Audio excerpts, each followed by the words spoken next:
Hello kids, how are you? It's Miss Vicky. Hola, ¿cómo están amigos? Soy Miss Vicky.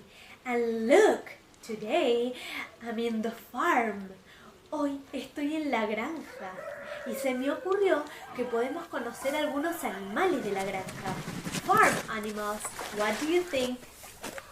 Oh, look, it's a pig. Un cerdito, a pig. And what sound does a pig make? Very good. Oh, look.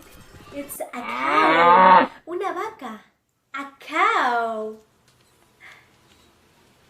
Oh, I see a horse. Un caballo. A horse. Oh, I see a sheep.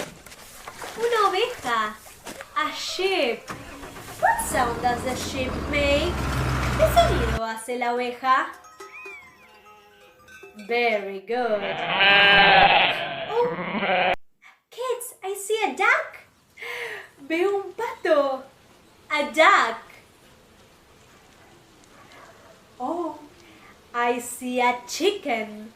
Una gallina. A chicken. Oh, I see a cat. Un gato. A cat. Los gatos también pueden estar en la granja. Oh, I see a dog. Un perro.